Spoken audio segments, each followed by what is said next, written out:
unfortunate. Their They're trailer park is on. gonna have four automobiles. They've already So should got. I They're not combine them? supposed to. Or should I?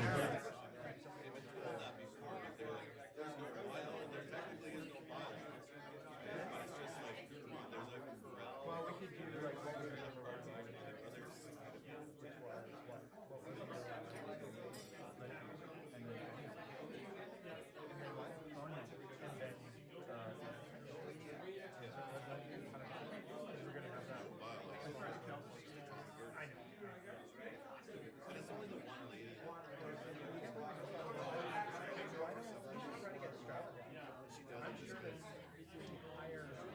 higher percentage of you would use Strava than track could be. And hikers. Right. I don't know though. I mean, are those people our members? In terms of going with our members and doing no, that's great. But take a trail for it. Yeah. The trail forks is phenomenal. I mean, you can use it for you want to drop down there for all kinds of different things.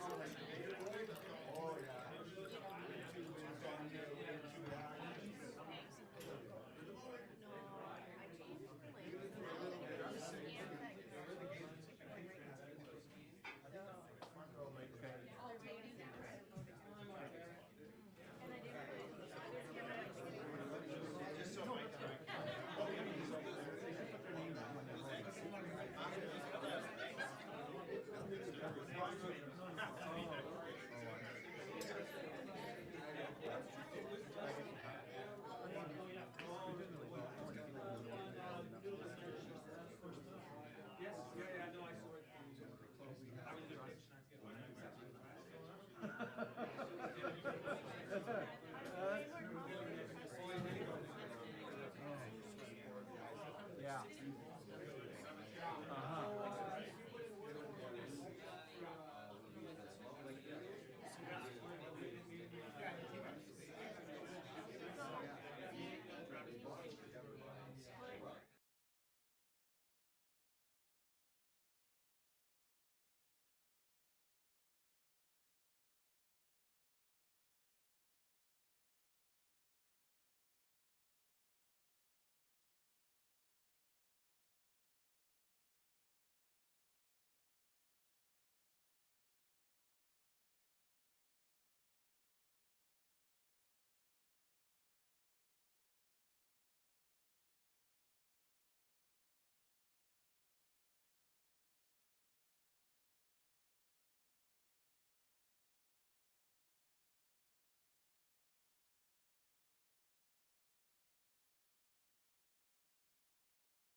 He wrote through Manchester.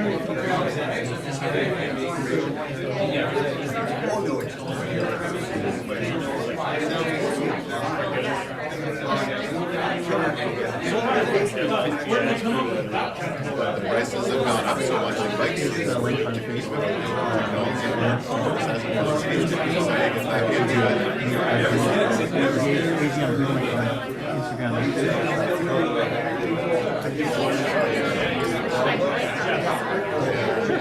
I've only ever walked in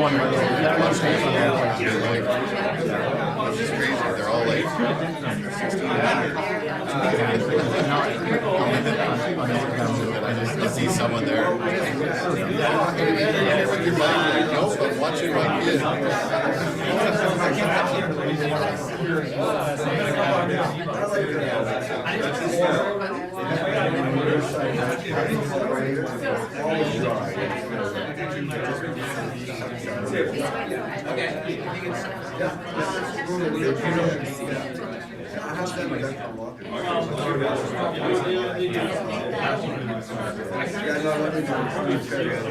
Is it like a cyclocross gravel bike or like a street bike?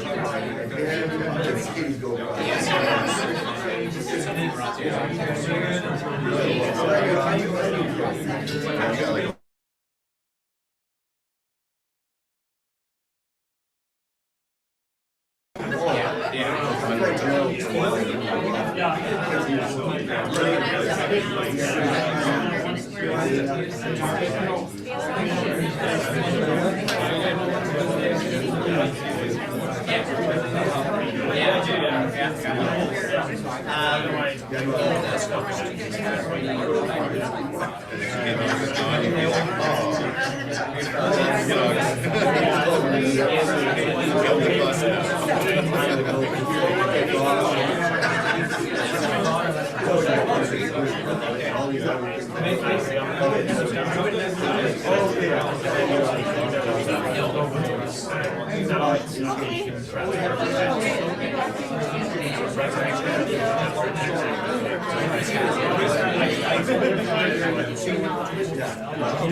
No, the audio will pick up from there.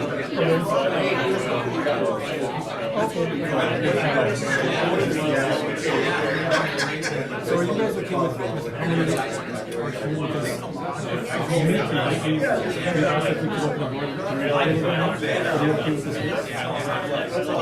I need more space. We had another roll back. Okay. Oh yeah.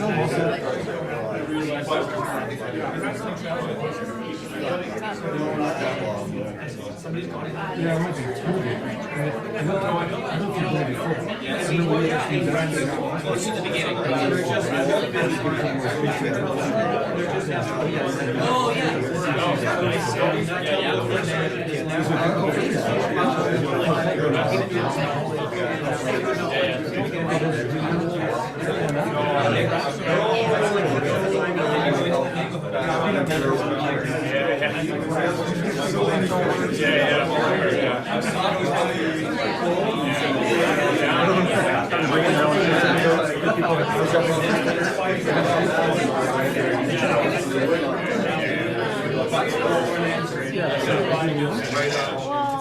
So is it obvious when you get to that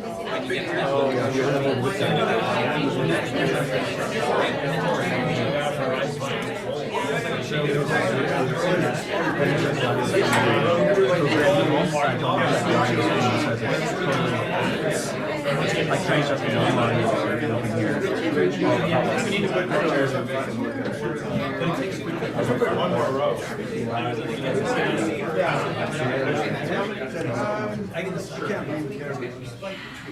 I skipped. It's actually amazing.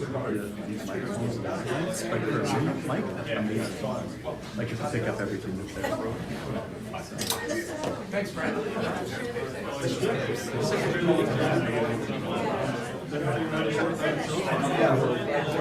Yeah. the same. I think you.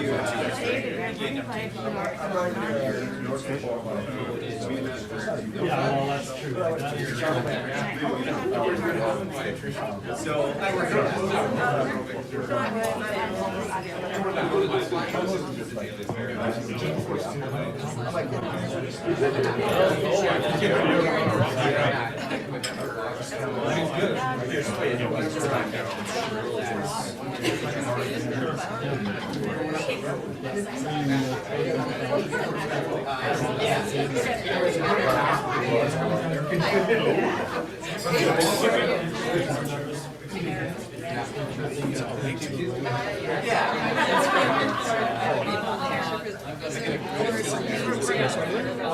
Good chat. Move over. Sorry, what you guys? Like Louise or another row at the front.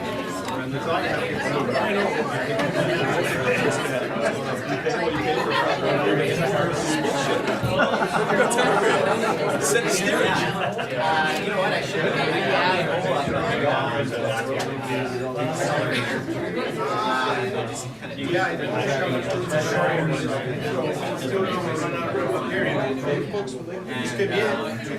Yeah, just some of those I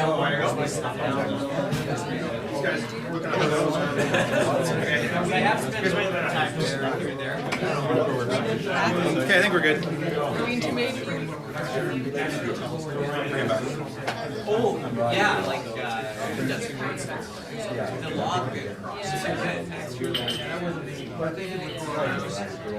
Oh, yeah, we thought of that offline. I like it. It's easy for us. Well, it was United fixed for a while. Yeah. Didn't order us too. I thought you were going to get me one of those. T-shirt. This was for you? Next one.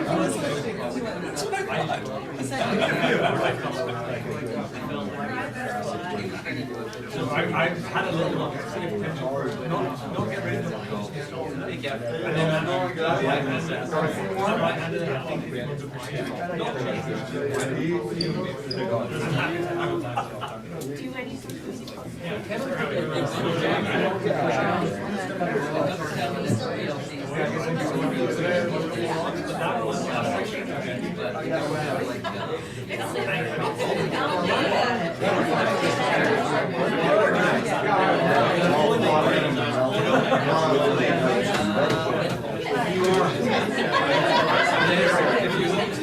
Just make sure to be careful.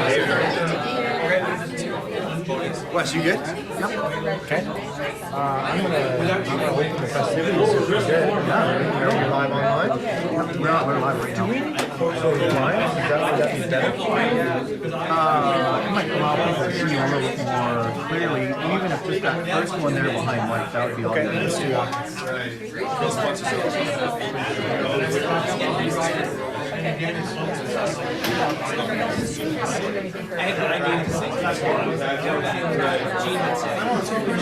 How many people online?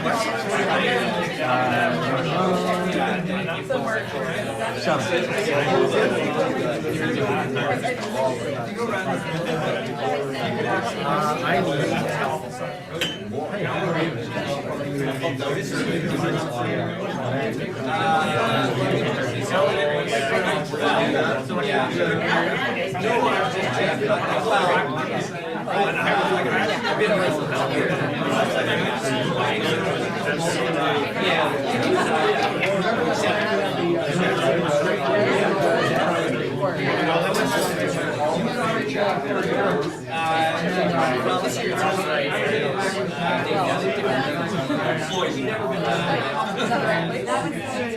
Take this.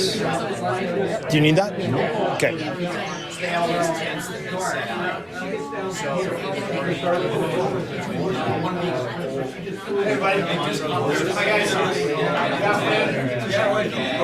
Please be seated.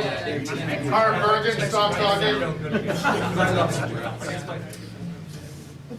Hey everybody, thank you. A couple of housekeeping notes while we wait for online to get going. I'm Dave Pinton. I'm a board member of the FVMBA. Wi-Fi, give you a Wi-Fi password. The address is Banquet, Abbotsford, and there's a 5 gig or a regular one. 5 gig is for you folks with the new phones. It's like an iPhone 5. The password is Banquet. That's BANQUET. Capital B. Oh yeah, good one. Tech guy, Wes McCauley. Nice one. Banquet with a capital BANQUET 8521. Okay, you'll need that for later, and if it comes up again, I can read it out again. Okay. Thanks for being here. It's really nice to see the room pretty full, actually. This is the Fraser Valley Mountain Bikers annual general meeting. If you're looking for the Alcoholics Anonymous meeting, that's just next door. No judgment. No judgment. This is a meeting that gives reportings of happenings last year, 2022. Our bylaws, of course, state that we hold this meeting every year. Very nice to have everybody here in person after COVID. We have online as well for a few folks. I think there's like 10 people online. Let's see, Linda, what's your last name? I just drew a blank. Ferris. Thank you. Linda Ferris, Wes McCauley, running the tech for us today. Of a number of board members here, which I think, Mike, you're going to introduce a little later. So our AGM is a time to bring you up to date on what we've been doing, trails, accounting, membership updates, but also a time to elect or re-elect FVMBA members to the board. My first duty as chair of the meeting is to see if we have a quorum. We have about 700 paid members and we need 3%, so that's about 21 people. We clearly have a quorum here today, so that is awesome. I was supposed to quote the section 3.9 of our bylaws. During the meeting, we'll vote on certain items. All voting, even for those who are here in the room, will be done online, and we will put up a QR code so that you can scan that on your phone, and then you'll be able to vote. That just allows us to tabulate things quickly. Linda, did you show the Zoom one already? Okay, awesome, you're ahead of me. If you're online, just keep watching. You'll see a poll when it comes time to vote. A reminder that you must be a paid member to vote. When we ask you guys here in the room to vote, you'll be on the Zoom meeting, and that's what the QR code is for. You don't have to log in until right before we go to vote. Voting will be online. If all this does happen to go sideways, I mean, what could possibly go wrong, then we've got paper ballots here too. So we will take the paper ballots, the online ballots, and we'll do the old-fashioned tally of votes. If you are logging on, or when you log on, if you could turn down your phone volume, otherwise we'll get all kinds of weird stuff Actually, happening. we don't need to do that anymore. Never mind. Crank it up. Yeah. Okay, so now it's my pleasure to ask our FVMBA current president, Mike Woods, to say a few words. Thank you all for being here. So I'd like to start with the land. Sorry. Close. I would like to start with land acknowledgement. Acknowledging territory is a tradition dating back thousands of years for Indigenous people. Today we acknowledge Indigenous territory. We do so as an act of respect, recognition, and reconciliation. In the Fraser Valley, we are in the traditional territory of the Stolo people. The Stalo have lived here for thousands of years. In Abbotsford, we recognize our closest neighbors, the Matsui, Sumac, and Kwantlen peoples. The FVMBA acknowledges Indigenous people's sacred relationship with the land. We acknowledge the honor of living, working, and having trails on this and other territory. Okay, so this is part of the meeting where I do my my president's message, and I'm not a big fan of public speaking, hence the reason I always make Dave be the MC, but I'll give it my best shot, just like last year. So the obvious place to start is by giving thanks, and I'm hesitant to name names out of fear of missing someone, because quite frankly, I don't know you all. I think I said something similar last year, but I live in Chilliwack, so have not met the vast majority of volunteers in Mission and elsewhere. But like all of us here, I reap the benefit of your work, and I thank you for that.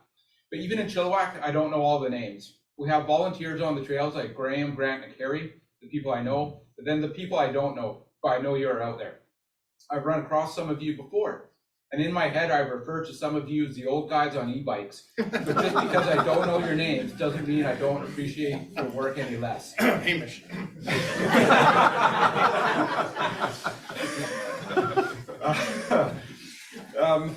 So perhaps it's a sign I need to embrace the culture of mountain biking a bit more. Stop and have a chat and learn your name.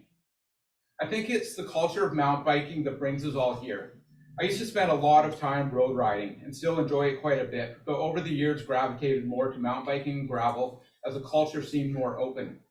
I remember the first time I raced a Better Classic, and I think it was in 2017, and remember drinking beers and freezing my ass off around a propane fire after the event, chatting with random people, thinking to myself how nice everyone was.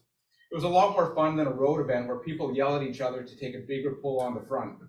And spit on you. I'm probably preaching to the Pope with this audience, but I bring up the culture of mountain biking as it is the community and culture that makes mountain biking possible.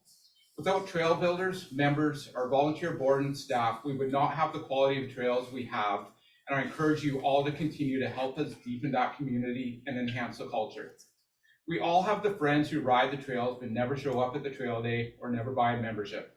And I would encourage you all to encourage them to become part of the community because we will all be better for it. As a board, we want all the same things you do. We want the community events, the races, the pristine trails, the new trails, but we are only 11 people, 2 staff, and a trail crew when we have the funding.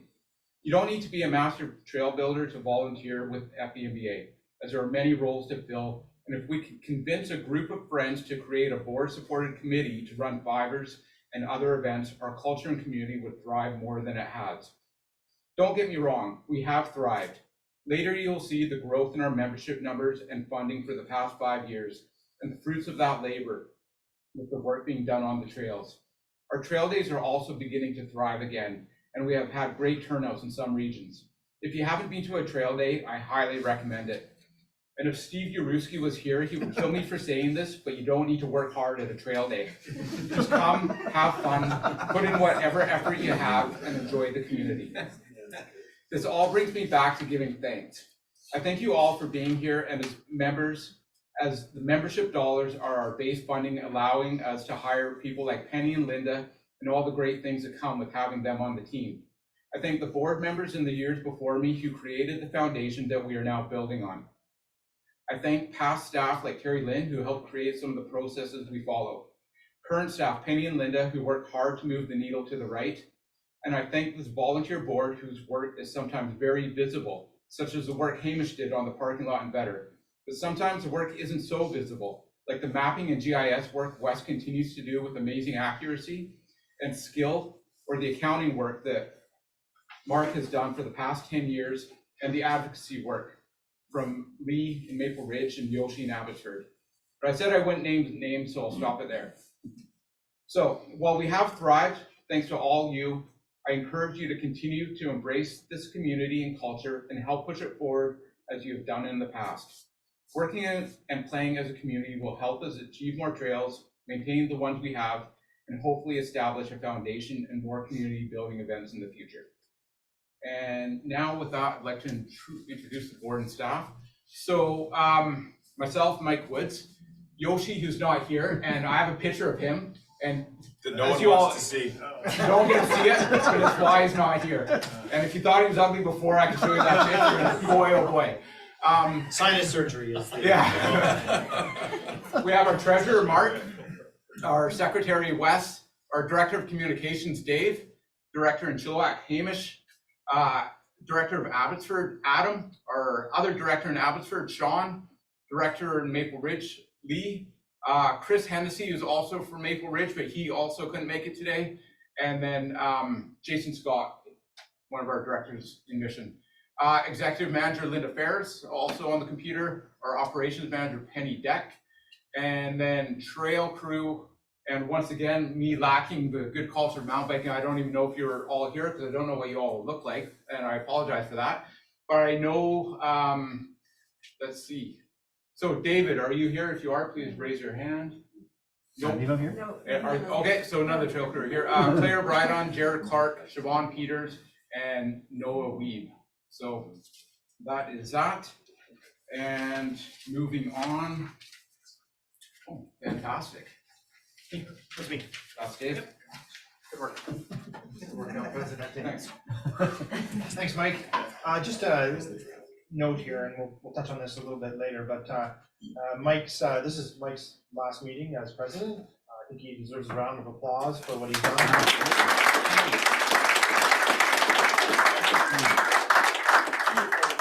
4 years on the board too as president.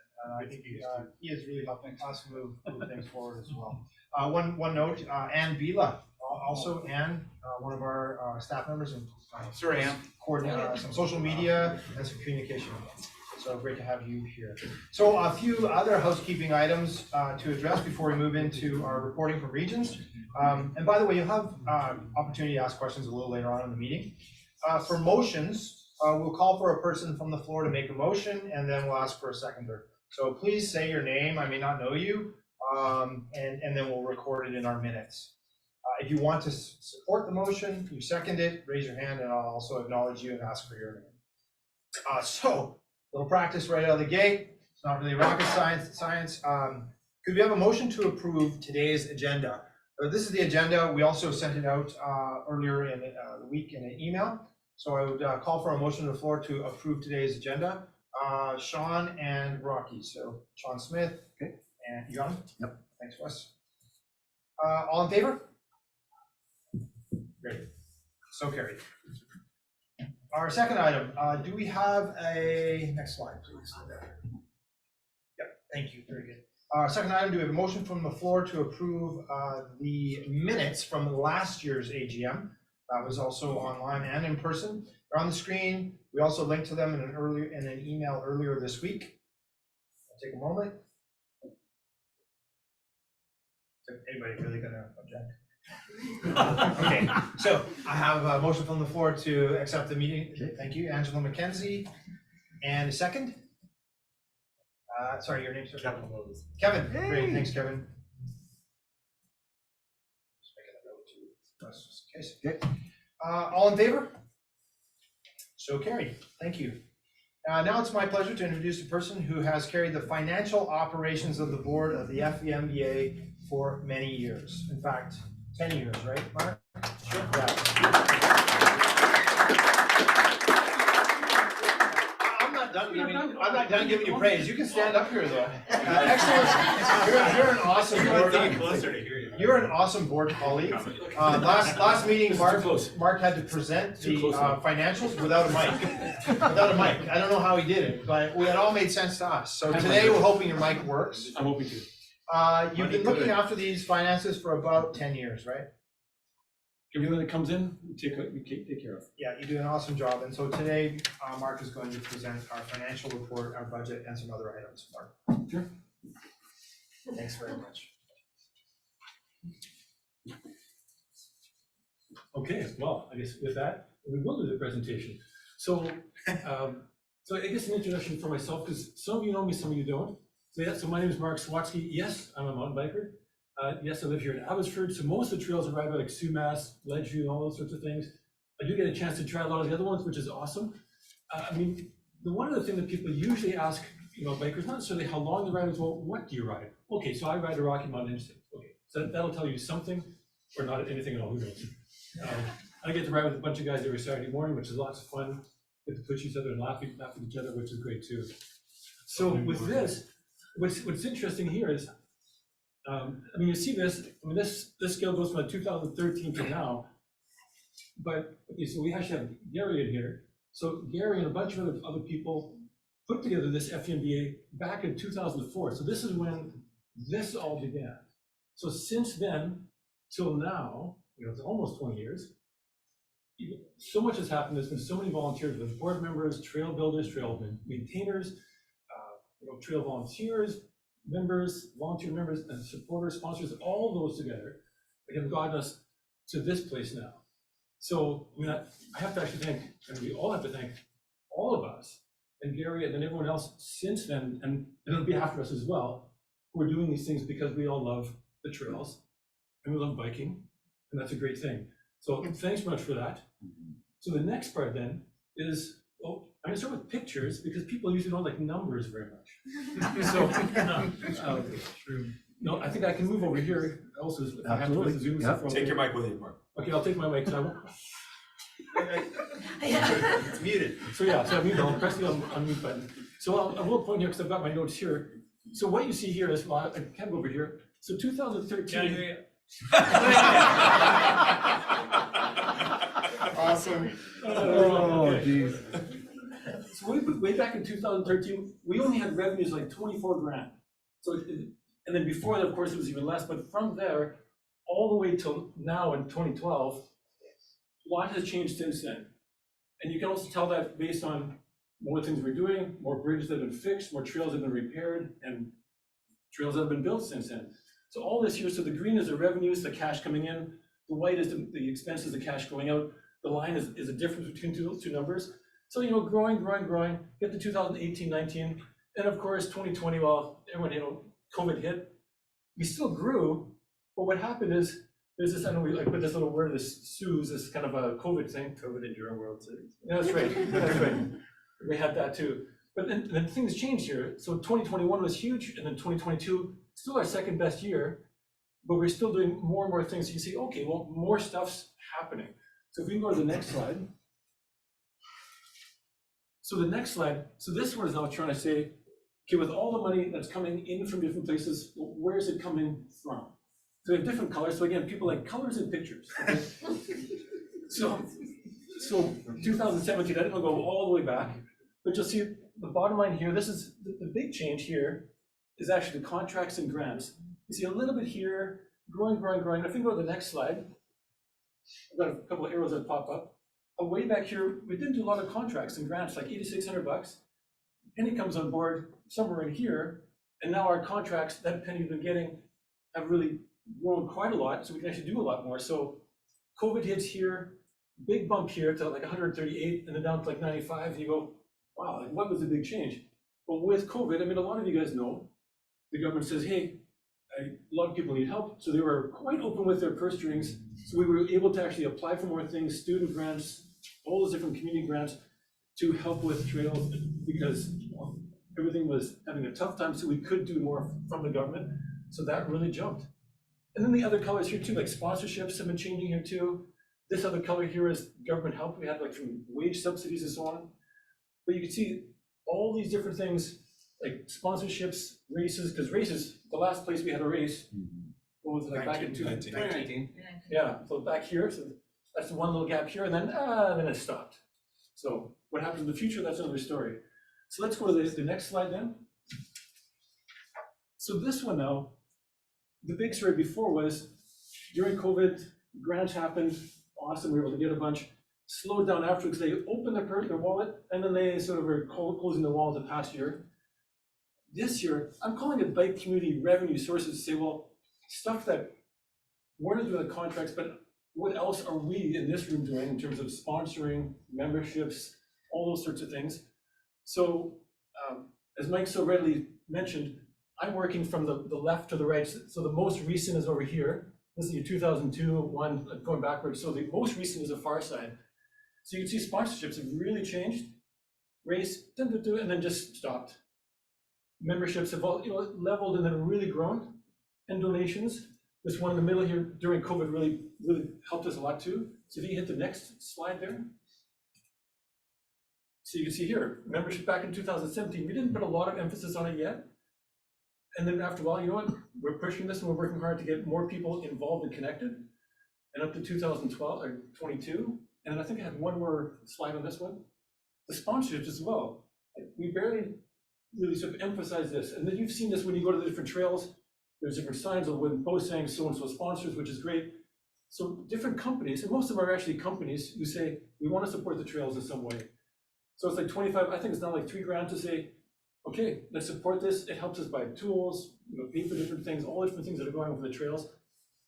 Didn't do a lot here, but we really upped our game to include more, up to 21 different sponsors, and then this past year up to 26. So that one really made a difference as well for our trails and what we could do. So let's go to the next slide.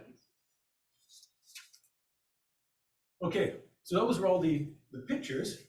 So for me, like all those pictures, they tell stories, because all the numbers, all that stuff that people go like, I don't like numbers, like whatever.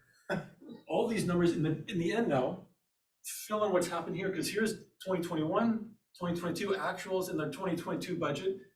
And then sort of the weird thing for us, we're having this year end of October to September. So we're dealing with, we finished sort of our business year at September. Okay, so that's instead of a January, December, we're doing up until September.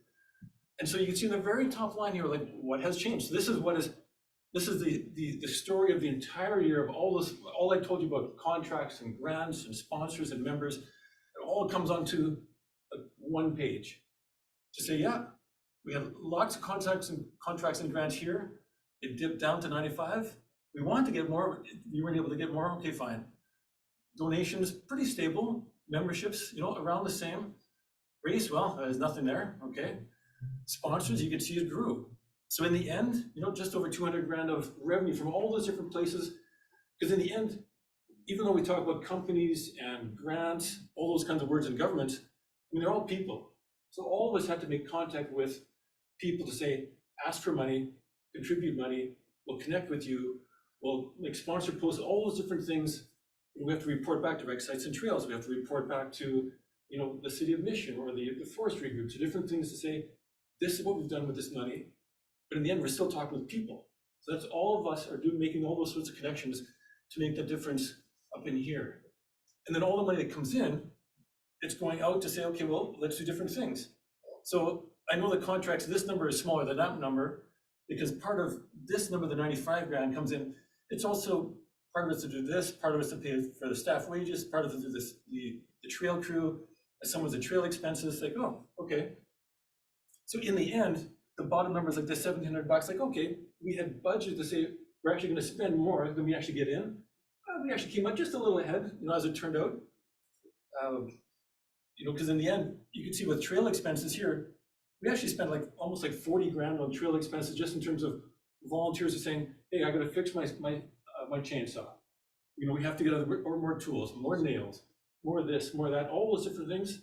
It's all happened across all these different regions. So there's 5 regions, remember, there's Maple Ridge, and there's Mission, and there's Abbotsford, and there's Chilliwack, and we have now Hope as well. So we're working with all these different regions of volunteers, many of you, and some people who are online too, and I'm sure there's even more online, who are doing these things and saying, hey, I want to contribute, great, let's help you do more stuff in the trails.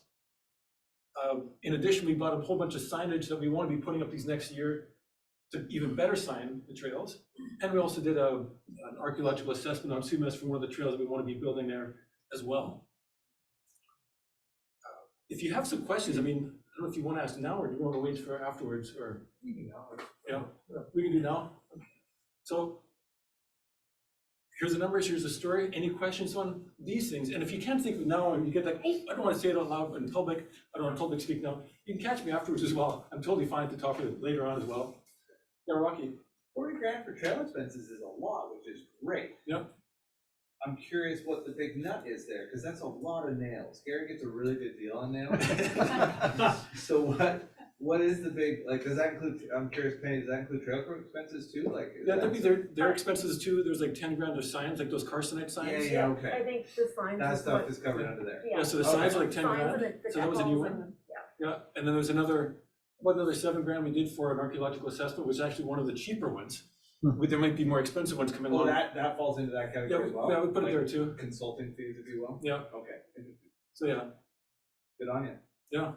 So we're wanting to do more stuff down here because all these things, because many of you have been riding or riding your bike or running or hiking, you see a lot of the changes that are happening on the trails, the improvements that have been going. So yeah, that's where it's going. So let's go to the next one. I got one quick question. Yep.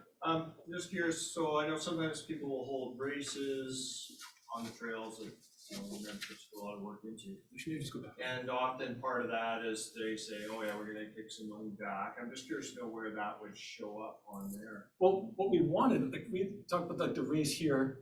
So we. I was thinking of the one at Mission. Yeah, and that one. Penny could probably speak back to that. I don't believe we got anything last Yeah, I year. don't think we got anything from that one. But the race organizers are different this year, and they've committed to a certain amount per racer. It would show up as a donation in Yeah. past years. So Yeah. for instance, around the lake, give or take, would Right. donate X amount of money back. Yeah, so yeah, now we go up there. historically it's shown up as donations. Yeah. I guess I just wanted to add, people are working, and I think a bunch of people chipped in for the event policy, and that's gonna be a big difference going forward. Yeah, so I think the event policy you're talking about is, I know Penny's been working on it to say, going forward, you know, being more upfront with the people who want to run the races, because see with the classic, we organized it, volunteers in here did that, which is great. So we were able to make money from that. So now we're saying, okay, well, someone else has been running these trails. Hey, so depending how many people you have and how long the trail is, or how many trails you're using, you know, please put X amount, you know, donating back. It's just, you know, put it into your cost, because after you do your trails, we gotta do some extra maintenance either to prepare for or to clean up and fix up afterwards. So that's what we're hoping to people will work with us on that as well. And the mission race this year is already committed to it, like there Yeah. is funding specifically on that. And I think, and part of what's been happening, it did happen actually with the mission race that did, I mean, they were doing some trail work as well. Yeah, we had a trail day before the event. I'll clear that up, no, that was me and a whole bunch of volunteers. There we go, okay. No. Okay, that sounds you. Yeah, I don't wanna bag with the organizers of that event, and I know that there was quite a public, like, there were emails and their organization kind of like, there's some challenges. It's only getting better, I'll say that. Yeah, well, I mean, it's a good event, I'm just curious to know what happened. Yeah. Well, I think they're coming up to the case that it's tough running a race. Like if it's a full-fledged 250-person race, there's a lot of pieces to go into that. Yeah, it's best practice for trail associations to have an event policy and have parameters that they have to abide by in order to have the event, and so that's being developed. Warka introduced one a year and a half or so ago. Revelstoke has one. So ours sort of followed their example, but we base ours a little bit differently on how someone can contribute back. Yeah. And we know that there's lots of different ways that we can partner with race organizers, so there's flexibility within that. And if is there any plans on having a volunteer run, like from the FVMBA events, or is that gone? Volunteering?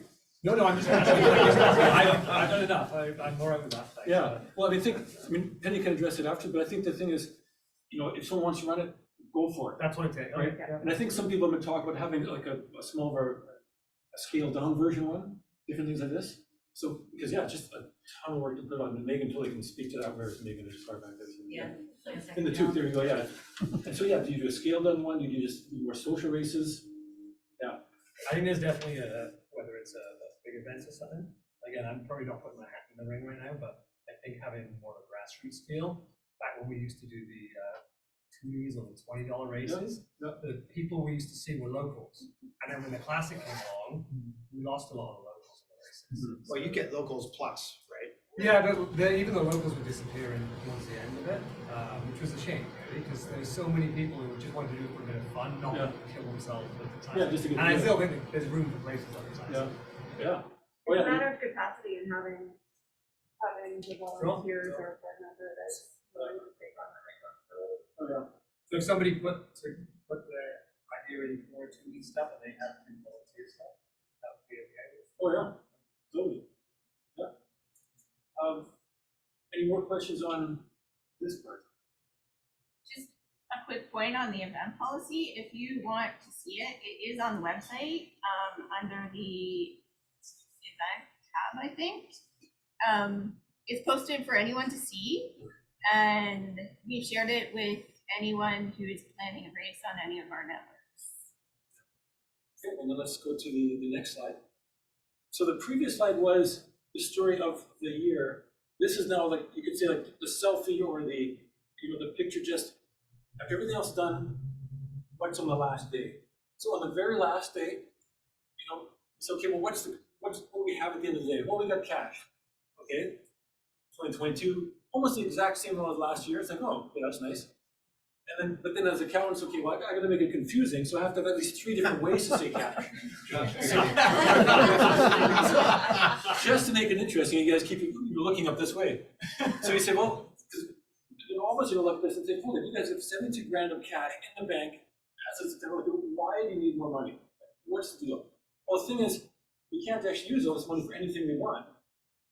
About 22 grand is what we're going to call it unrestricted. We can do whatever we want. Pay our bills, pay staff, pay whatever, great. This unspent grant money, this number here is the same as this number on the bottom here, this 37, to say, well, these are monies that were given to us for a specific purpose. And if you think of like charities, when the person says, hey, I designate this for a certain charitable purpose, it's like that. So like the big numbers in this 37 grand would be, I think there's around, I think I had, yeah, there's, at this point, there's like 15 grand left of the rec sites and trail money for the better mountain bike parking lot that was still left. But it could only use for the mountain bike parking lot. Okay, that was it. And there's about just under 9 grand for the BC Hydro trail routes that are happening on Red Mountain. And then there's about another 10 grand actually that was for the Hope Trails as well. Okay, so now I can talk a little wider now. So those are a few of the things you say, you got the cash, oh, you haven't spent it yet. Okay, so when you spend it, okay, then this number will go down because we have to spend it for that specific purpose. And this internally restricted, this is something that we as a board had said, okay, and they've been sticking around for a little while, and this was, say, 10 grand that we had put aside for a special Vetter Mountain project because of money that we had from a previous race. And then there's like about $1,600 for the duck farm, which Steve isn't here, so I'm not sure, maybe we'll just reverse it because he's not here. So, building a bridge right now. That's right. And if he sends us a request that, hey, I've got some tools for duck farm, hey, we'll pay for those right away. Don't tell him. Oh yeah, well, he's got to do the work first. He's got to get there. So yeah, so that's why making it complicated. Well, like 72 grand, it's like, oh yeah, there's these 3 different sort of pots of money that we're using that money for. And then the other stuff is regular stuff with receivables and payables. It's all paid, it's all taken care of. And I guess a spoiler alert, for this money, this 37 grand, those 3 things I mentioned with BC Hydro and Mission in Red Mountain, that's all done. So that's been done and finished by like today, like by January, whatever, January 29th. So that's done. The parking lot's almost all done. Like Hamish put a ton of work into that and coordinating all the different people. That's, well, it's done and usable. And there's a little bit more that you can still spend on that one. And then also for the Hope, I think that money has been spent on all the things that are going on there. And we'll get more reports on that. Any questions on this? Okay, and then I think we vote to accept. I think so. Yeah. Fire up the next slide there, I think. Please, thank you. Yep, okay, cool. So yes, thank you, Mark. As always, nicely presented. And thank you. Appreciate all your So now I'm calling for a motion to approve the 2022 financial report as presented. Gary Harder, and second, sorry, sir? Jeff Cornelson. Jeff Cornelson. Got it. And all in favor? Great. So carried. Mark, second half, intermission. There you go. Okay, thanks. The easy part. Yeah. So this one is not as long as the first. Okay, so this is you. It's like, oh, I can only handle so many numbers. So, okay, so this is the budget. This is the plan for the year that we're in now, up until September. So you'll see, I think the first thing you're gonna see is, hold it, that's a big number. Go home, you're drunk. That's right. What's the deal? It's like, so we're saying, the previous year, or the year that we finished, we hit like a 208, but we want to hit like 400. It's like, oh, that's like a massive number. So yeah, that's our dream and our wish and our hope we want to get there. And the big change, well, yeah, we want to actually get more contracts and grants. Like that is the bigger change. Because you see memberships, yeah, there's growing there. We want to grow sponsorships as well, growing that as well. But the biggest one, of course, is contracts and grants. And so what has been applied, and will we hit the number? I don't know. But we want to do our best to get it. And one of the big reasons is so that we can keep paying for a trail crew, like a full-time trail crew, all the way through until this coming September. Right? And right now, that's 2 people that are involved with there, like Noah and Jared. And then Penny's heading them up to make sure they keep on doing a whole bunch of different work in a whole bunch of different regions. And what we're also planning, and we've applied for like more student summer grants and all those sorts of things. So all those sorts of things to get more of those in that, so that we can actually do more stuff down here, like more trail crew. Yeah, the trail crew number is so small down here, sorry, down here, because I put a lot of number in the contracts grants. But yeah, so we want trail crew all year, do more things for all the trails, like all the different things for the trails. Great. So yeah, and we did a buffer down here. We said, okay, let's do a +20 on the bottom, where even though we had budgeted the last year for -20, it's like, yeah, you know what? We may or may not get everything. So we have to leave some room in case things drop, so that, okay, well, things drop, we can deal with that. So that's the budget for the next year. So there you go. If you have any questions, that's my hand part. Roy. For the contracts, do we advertise our services, or is it just word of mouth? I'm just wondering, and also what sort of profit do we make on the contracts? So each contract, so somebody sort of word of mouth, a lot of it, I know Mike's been getting a whole bunch of contracts, and also foundation money from Chilliwack and a whole bunch of things like that. Like from Tourism Chilliwack, and I think from, I'm trying to think some other ones, Mike, that you got out there. Those are more grants, I think in regards to contracts, Penny could. Yeah. Penny Penny's doing a lot of Megan's those. over there. So one example with that is, I'll talk a little bit about this when I do Trail Crew update, with Heritage Mountain. So this has been a big thanks to Glenn and Rocky, working with the City of Mission. So we actually have a contract with the City of Mission for, last year was 22 grand to do maintenance for the entire year there. So, and we budget. All at Heritage, yeah. Yeah, all at Heritage. So that contract there is specifically for Heritage, which is something that we want to do. So we do have some profit built in there. I don't know numbers off the top of my head, but then that profit can go back to having Trail Crew do work elsewhere.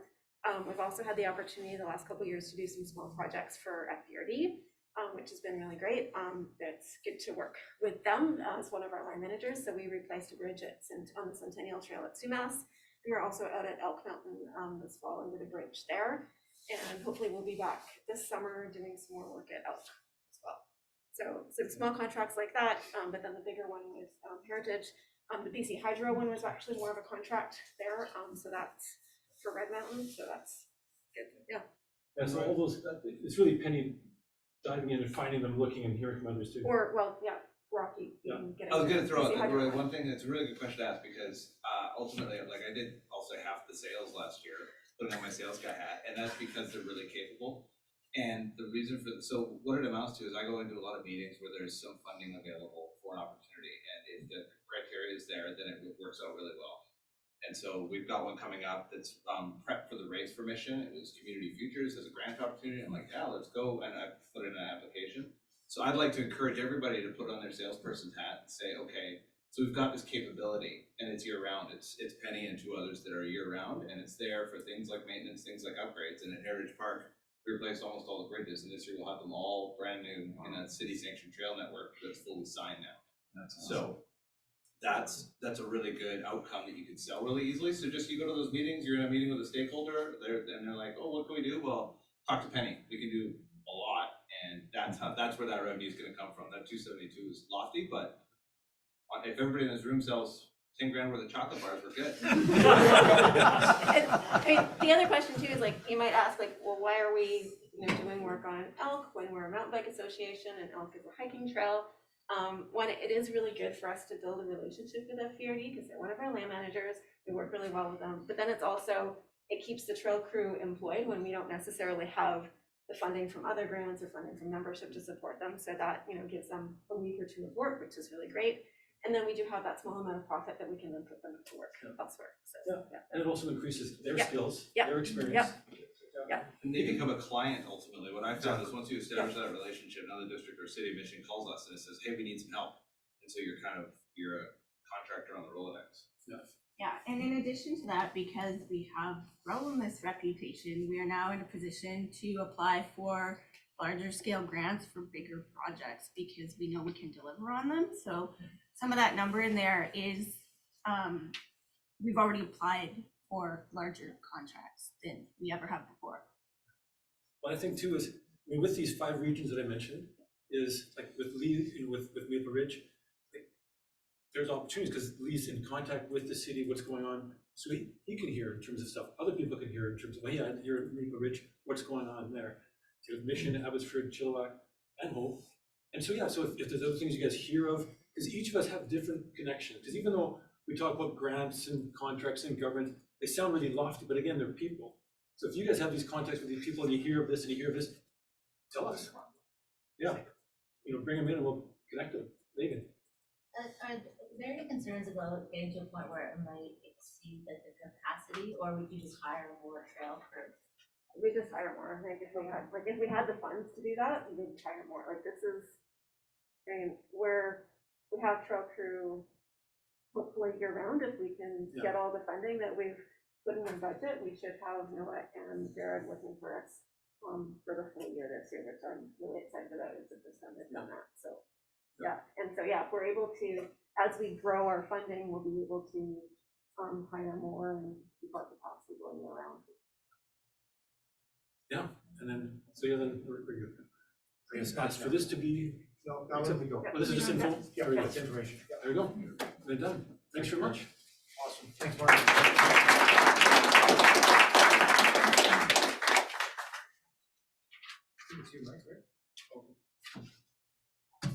You're in charge.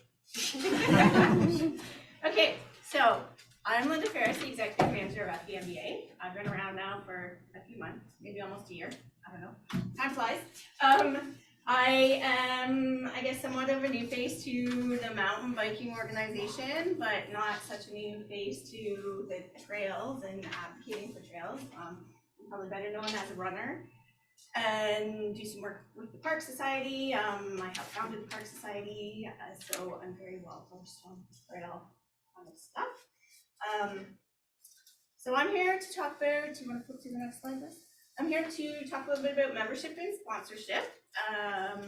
You guys are the members, you're awesome, we love you, and I want to thank our membership for all that you do financially, on the trails, volunteers. I think that this is an awesome group, and I'm blown away by every day by things that are happening on the trails by everyone. So thank you to everyone who is here and is not here and who supports the FVMBA as a member.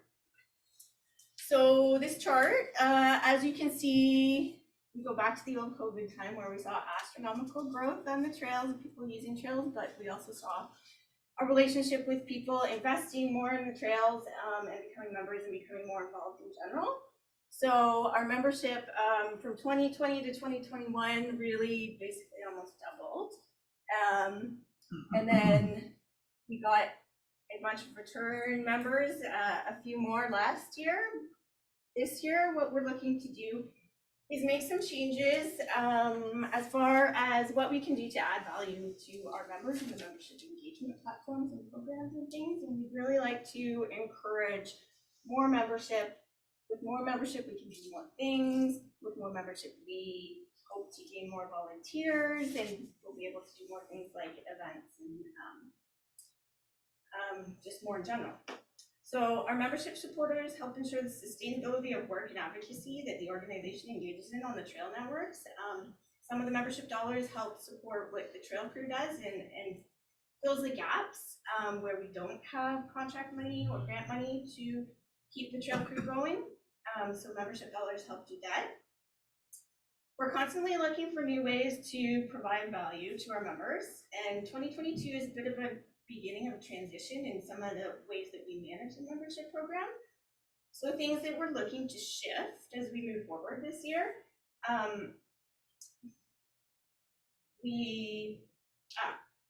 So you may or may not have noticed that when you renewed your membership is actually good for 1 year from the date that you purchased it. So where we used to have a December 31st hard year end on membership, we've decided to try a rolling annual membership. So the day that you sign up as a member, you will be a member for a full year until that same date the following year.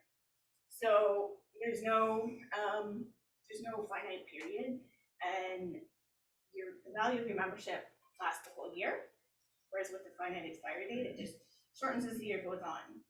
So we're hoping that will encourage some more people to get involved for the whole year, because we find that there's like lots of interaction at the beginning of the year, but then things kind of taper off in fall. So that's one of the things we hope to make a difference. We also phased out the hard copy of the membership cards. So there was quite an expense involved and time preparing all the mailouts with the hard copy cards. The year before last year, we tested it and some people still wanted a card, but the majority of the members didn't want a card. So we decided we'd move to a non-hard copy kind of digital way of doing it. And as part of that, we're also looking at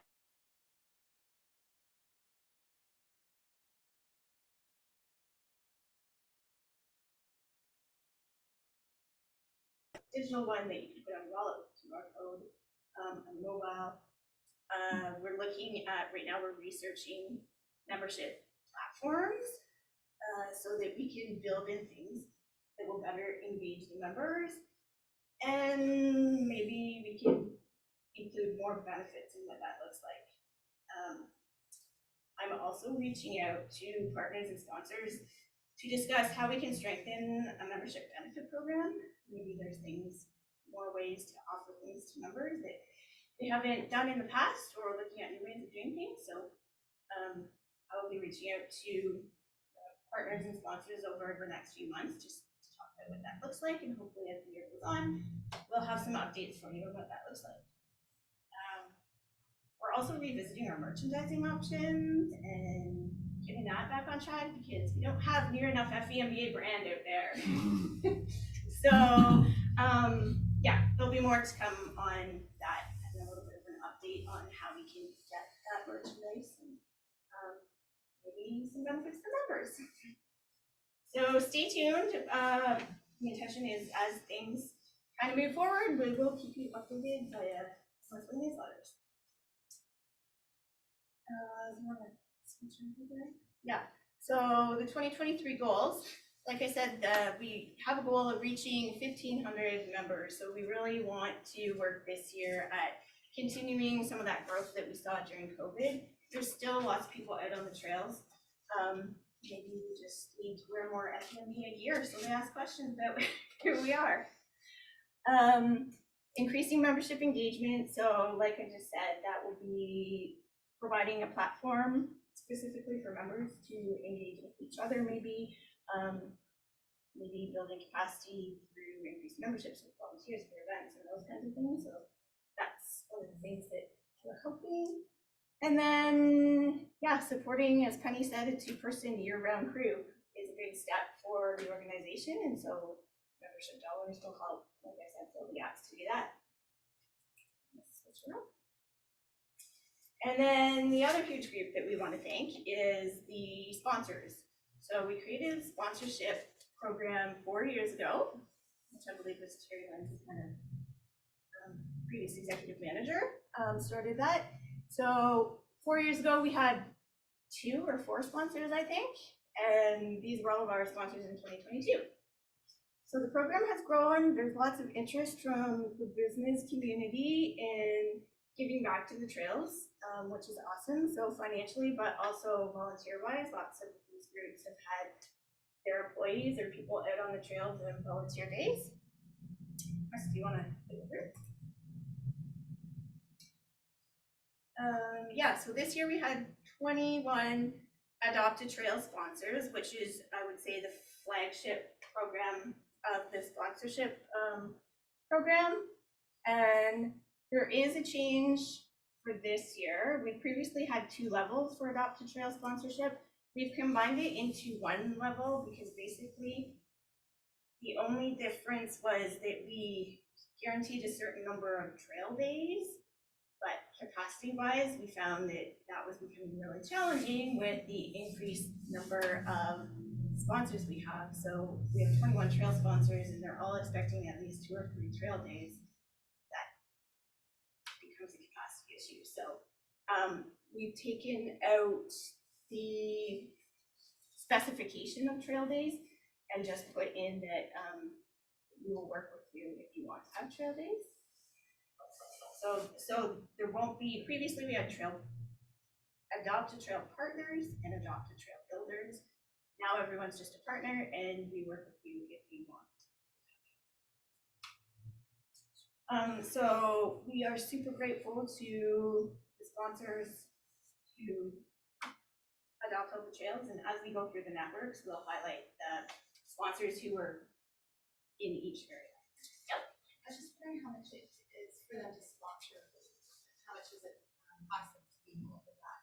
So the Adopted Trail partner is a $3,000 annual commitment, and with that, they get their signage on the trails. There's also like a bronze, silver, gold option that is more of a marketing advertising partnership. So those we just increased those categories fee-wise this year. So this year the gold sponsorship is $2,500, silver is $15, and bronze is $1,000. There's also a corporate membership option, which is $500. We'll sign you up later. All the information is on the website. There's an updated 2023 sponsor document there as well if you want to read into what the sponsorship program is about. But yeah, that's all for me. I got one more question. Yeah. The bulk of our trail users actually are quote unquote visitors, like that's what the Trailforks data says. So is there any idea on how to monetize, non-Fraser Valley, non-members, non-Fraser Valley residents? One of the things that we're looking at as we're doing signage projects is creating opportunities to engage the users on the trails. So adding QR codes to signs. If you've just like ridden down Dilemma for your first time and you think it is the most awesome place in the world.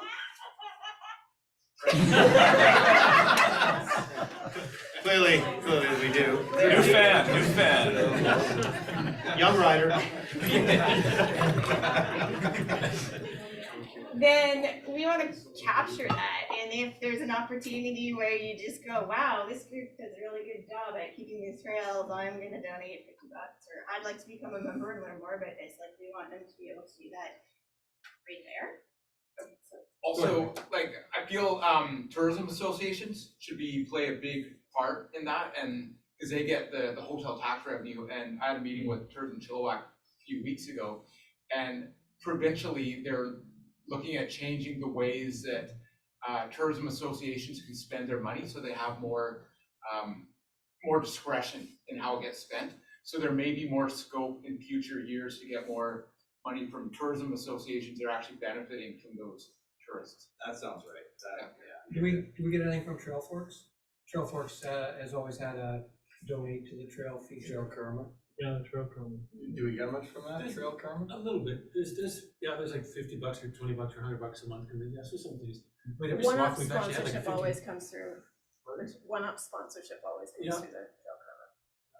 And that's a few grand. With the QR codes and that, would it be through Trailforks, Trail Karma, because it's already set up like that, or would you do your own? I'm looking at options because the issue is not everybody uses Trailforks, especially if you're looking at other user groups like runners and hikers, like they don't really use Trailforks. But if the QR code took you there, it wouldn't matter, right? Yeah, so the QR code, so there'll be options, I think. Underdevelopment. What that looks like. Underdevelopment. It's on the radar, that's good. Yeah. Do you have a breakdown of where the members are? Where they live? The sponsor, the the membership, we do have, Sorry, I totally forgot about that. I do have that information, and maybe I can like throw it in a quick slide while someone else is talking and pop it up at the end. And I don't know if it matters, but I'm just curious.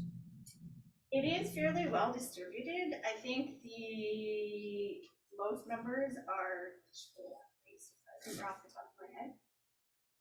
But yeah, I do have those numbers.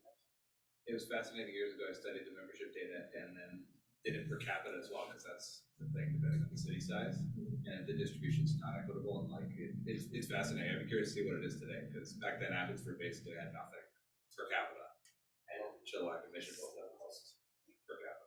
In comparison, like if you think about our riding networks, it's like one of the largest in the entire province, and we have one of the smallest membership stations. So although I think Warburg only has, like Whistler, right? I think they only have a couple of grand members. So you think about that. Right? But then there's other little places like is it Revy or Golden? Like the whole town is signed up as Revy. So yeah, like off the top of my head, like NSMBA and Squamish both have about 3,500 in comparison, and they only manage a very dense. Each of the 2 grand this year too. forecast, Story right? Cities is over to there this week. Sure. So I think we need to probably move along in the interest of time here. Who's up? I believe it's Penny. Thanks, Linda. Yeah. Awesome. Great. So nice to see everybody in person this year. I wasn't here last year, but so yeah. Next up on slides. So it was another busy year out on the trails, but we are noticing a little bit of a drop off from what we saw right at the start of COVID. So numbers actually on the trails were down again. This is from Trailforks data, so again, not everybody uses Trailforks, not everybody syncs some Strava to Trailforks. Estimate is that it's only capturing about 10% of rides. So that's still a lot of people out on the trails. And again, Trailforks, it's mostly mountain bikers that are using it. It doesn't account for, it's not a lot of trail runners and hikers that are using it to log their activities. So we don't really have a good hold on that. So FVRD did do a study at CMAS, and I should have put some of their numbers in. So we have a bit of a better idea for a couple of the trails at CMAS. But yeah, I forgot to add that in. So as we have seen for the last few years, Ledgeview is our most popular network, with Thornhill coming in second. One thing that has changed up a little bit from this year to last year, for the year before, Better is still in third place, and previously CMAS had been in fourth, but they have now dropped down the list, with Bear in fourth place, Woodlot in fifth, and CMAS now in sixth. But the numbers are still fairly similar. So next up. So this was our trail crew for this year. Starting in January last year, we had David, Claire, and Siobhan working with us, more as a contract basis, as subcontractors, doing most of the work at Heritage was what they were hired for, but then also helping out with the Dilemma Overpass builds. That was their main focus. And then for the summer, we've been hiring, this is our third year of having a summer trail crew. And this is primarily funded through a Canada Summer Jobs grant, which provides minimum wage for, we applied for 2 positions in the Mission riding area. We also applied for 2 positions in the Chilliwack riding area. The grants are based on federal electoral districts. Unfortunately, we only got the Mission one. We did not get the Chilliwack grant. We applied again for both this year. So we hired Jared and Noah. They were with us last summer, so they came back to us this summer. So they spent the summer working with us. David and Siobhan helped out a little bit from time to time if we had some contract money available for them. And then we've now kept Jared and Noah on for the fall. And the primary reason for being able to keep them on for the fall is some of these contracts. So we still had some money from Heritage to keep them on. We had a grant from City of Mission Community Grant. And we've had the BC Hydro funding that was able to fund the work at Red. We're currently looking at the Woodlot with another grant from Fox. So these are some of the things that we did in 2022. Our numbers are pretty similar to last year. Last summer we actually had 3 people on crew rather than 2, but then this spring we had the 3 working as subcontractors. A big thing for us this year was bridge replacements, 57 bridges. A lot of these were replacements of older bridges that were rotten, broken stringers, broken slats, that sort of thing, for replacements. There was also some that where we put new bridges in where there hadn't been before, or got to build some fun new features where there hadn't been a feature before as well. And again, brushing, this is a lot of the Heritage hours, but also the crew spent some time out at CMAS. We did pass through Heritage twice, basically, with crew, and then got a few of the trails at CMAS too.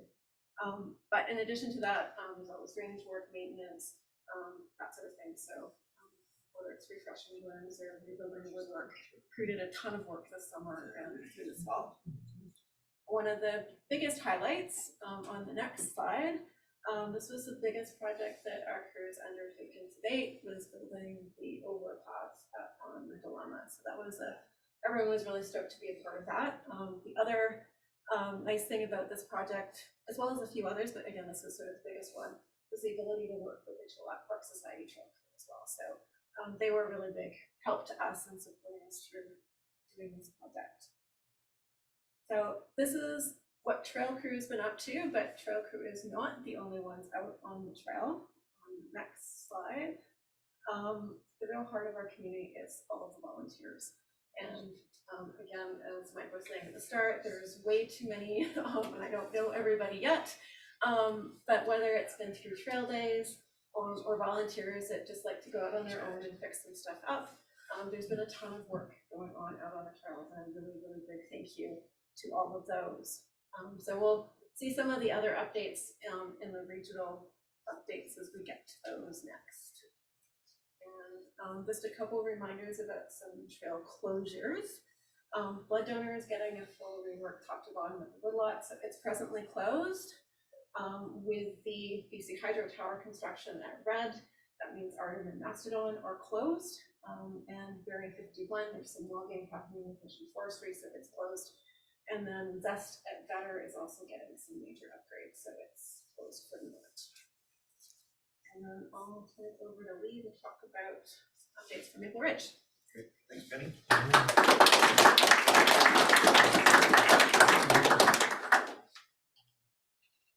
Hey, I'm Lee. I help with looking after things in Maple Ridge. My main focus is Thornhill, but I do kind of know a little bit about everything going on in Maple Ridge. I don't know what slides are up. I missed the tune-up for this, so bear with me. I'm going to start with Thornhill. We've been working a lot with the city of Maple Ridge. This year, we agreed on a new trail alignment with the other user groups that is going to make a more cohesive usage of the hill for horseback riding and hiking. Along with that is going to come some signage soon in the new year. And we are in talks right now about a parking lot going in at the bottom. That should hopefully come soon. Nothing about the trail maintenance agreement. They are happy with us doing maintenance without a formal agreement. Although every time we meet with them, they want to talk about a formal agreement, but don't sign the one that we've given to them. So we're working right now on a volunteer basis with no formal agreement. Yeah, some of the pictures there. We have a lot of volunteers at the woodlot. There's a lot that I don't know, but I can say, like Ryan Watson, he's been doing good work on Platinum. Gord Menzies has been doing lots of work on Crazy Carpenter. He just reopened the gate, which is a trail that was lost to logging for years. He took it upon himself to go and reestablish a line there. Ryan D'Onofrio and his crew have reworked, is it Gold? No. Giant Killer, that's right. And they're currently working on Toadstool. Andrew he did Gold, and he's currently working on Blood Donor. Lots of things going on at the woodlot. At Golden Ears, Steve Kirschbaum, he took it upon himself. He used our help to get this trail refurbished that had been neglected for years and years and years. He went through it top to bottom. It still needs a lot more work. Now he has moved on to Menzies Trail. That's not a riding trail, but it was just littered with rocks poking out of the ground, and he just went through and just started popping rocks out, and he's had permission from the provincial government, and it's been good things up there. Those are our trail partners and sponsors. That's about it.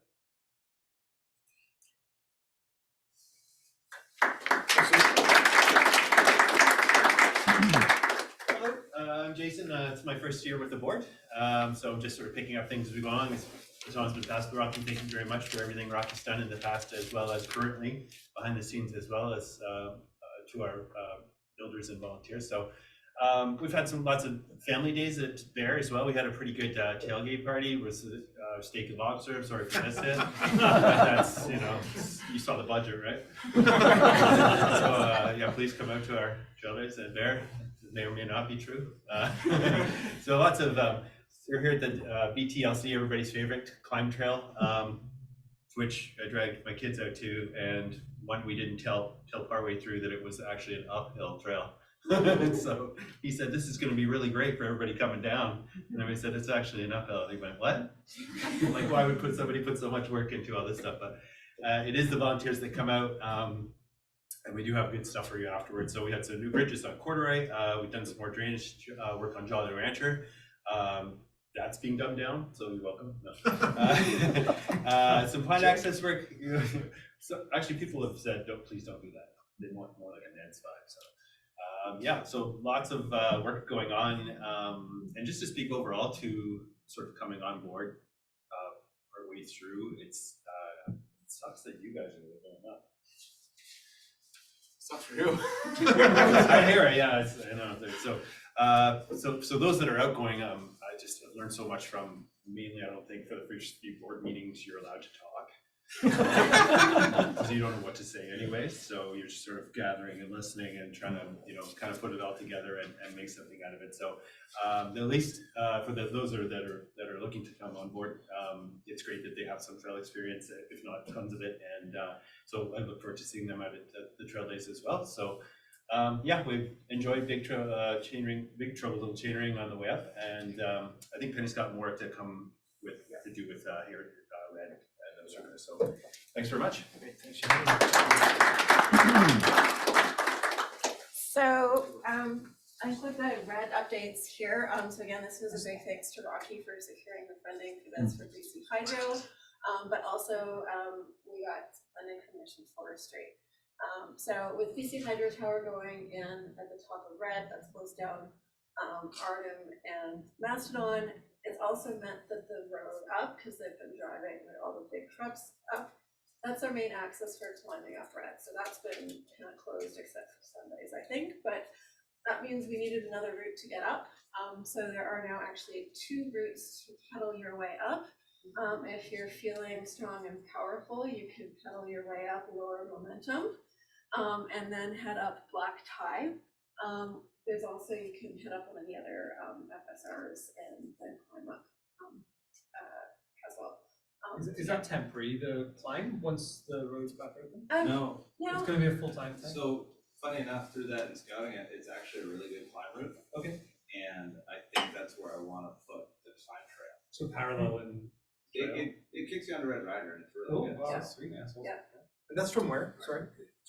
So when you come out of the Gun Club bypass, if you just keep going past the bottom of Momentum and up there, you'll hit Caswell. So you've got the top of Caswell and hit Red Rider. Right answer is just follow the signs. We did Yeah, that's true. Like there's all these beautiful signs. With the Black Tie reroute, if you're climbing up Momentum, you're gonna want to turn off Red to Black Tie to get up to the road again. The other thing with Black Tie is that Mission Forestry is also flags clear cut in there. So this was a bit of proactive rerouting. So we're rerouted out of where the cut block is going to be, but it's also a gentler grade, so it's more pleasant for climbing. So I haven't, the couple top corners are a little bit steeper. It's red, it's okay. It's red, so it's still not easy. But yeah, so that was a really great project that the crew really enjoyed working on. And the other part here, this is another new log ride on Momentum. Thanks to Rocky for pointing this. Not me at all. They killed it. The trail. Well, but you pointed out the idea of saying, hey, let's use this I said it'd be rock sick, and it's super cool. Yeah. So yeah, it's a great little addition. So it makes it easier to climb up, but it's also fun to go down. And then Heritage is up next. So again, this is trail crew work.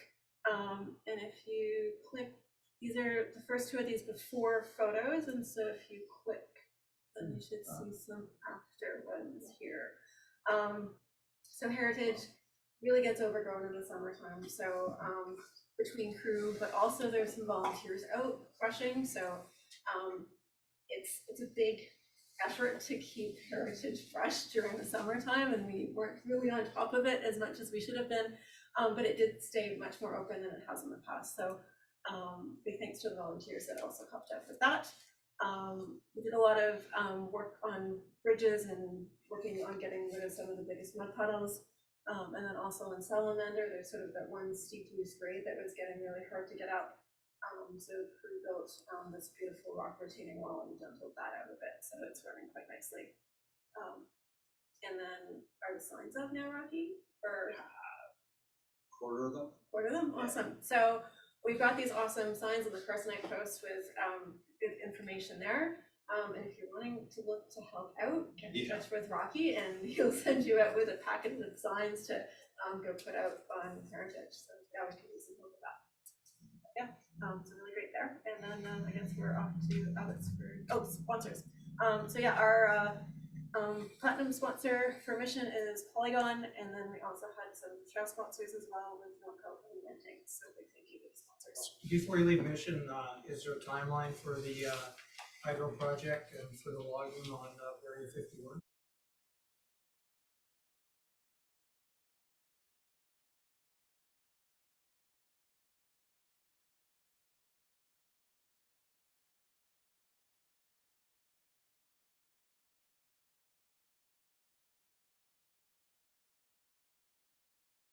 Next day. No, they're along the whole area too. Okay, all So, right, yeah, no, but anyway. Yeah. So Barrier is done and will not be restored because it's not section 56, so it'll maybe get rerouted.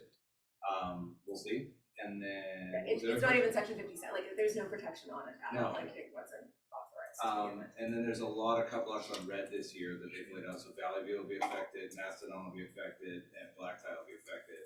So we're working to manage around those. But thanks to Super West and his mapping skills, he taught me so well, and it's become really easy to now see how this affects trails, and I'm submitting line work back to the forestry department, and they're approving it on the fly now, so.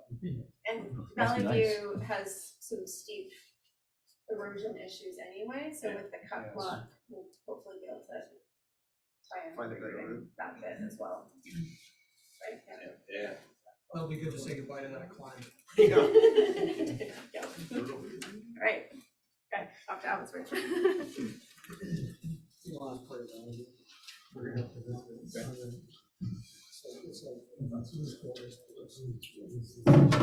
Afternoon, everybody. I'm Sean. I'm one of the co-reps for Abbotsford. So, Adam. Before we get started, which was bride, which was groom? Okay.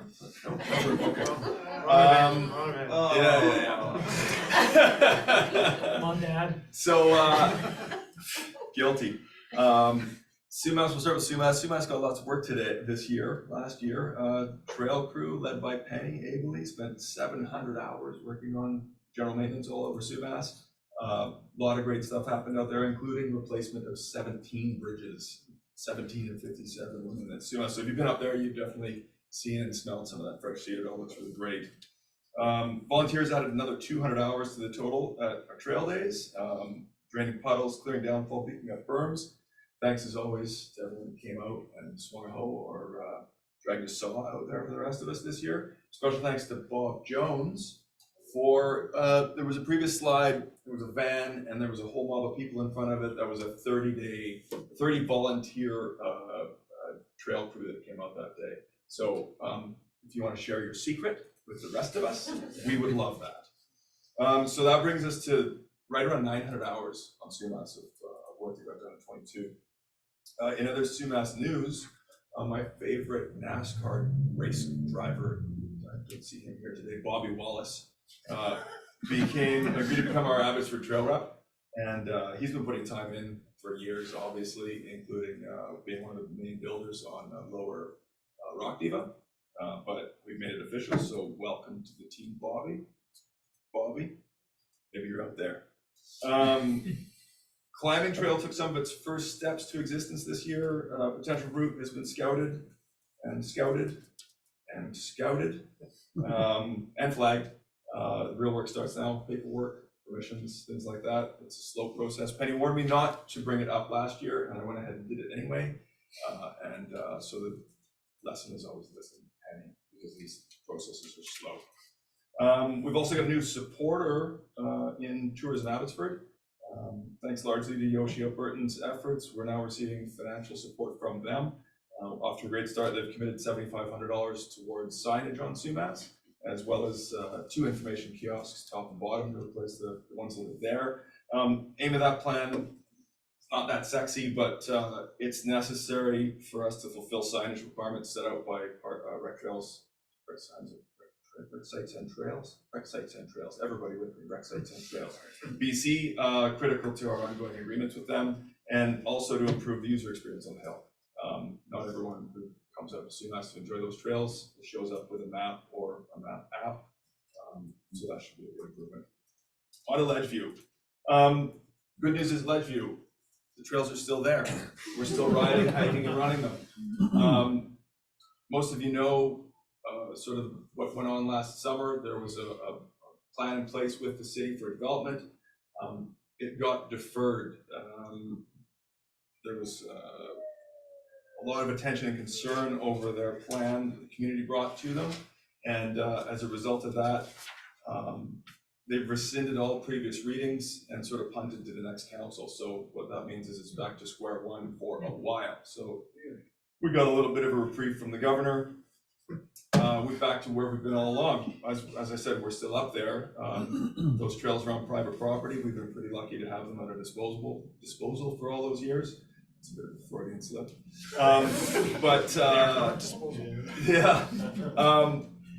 We continue to meet with the city, with the individual developers. We'll continue to advocate for their preservation of as much real single track, not gravel paths as possible as those development plans inevitably move forward. So all we know for sure at the moment is it's on hold. Bright spot out there, Ledgeview has its first Adopt a Trail sponsor. First and possibly its last. We're not quite there yet, actually. Oh, wow. Sorry, you can go there. I'm not done. Augustin Town Developments has sponsored Noodley Appendage. They own the land that Noodley is on. So we're not holding our breath for more sponsors on Ledgeview, but it's pretty cool anyway. And maybe the other developers will be inspired. Last but not least, as usual, a huge thanks to all the volunteers at both places. Ledgeview, of course, basically unofficially led by Roy Miller. And up, Roy. Between Roy and Gary's, seems like it's Gary's all the way down there some days. Lots of others hauling lumber and spikes and shoveling to get all the work done, keep everything running really smoothly. In addition to the work on Ledge, they reopened Soft Taco after significant damage during November 2021 storms. And of course, the invisible trail ferries out there clearing brush and pulling logs off the trail after the wind and snowstorms. Thanks to those people for all your help. Thanks also to our Adopt a Trail sponsors at Sumas specifically. Yep. And we haven't added in, I'm not sure we're official on August. But is it up? Okay, well, thanks to them as well. This is the 2022. Yeah. August. Oh, and we're 2023 for that? Okay. Next year. That's Abbotsford. Questions? Cool. Good job. Okay. Thanks, everybody.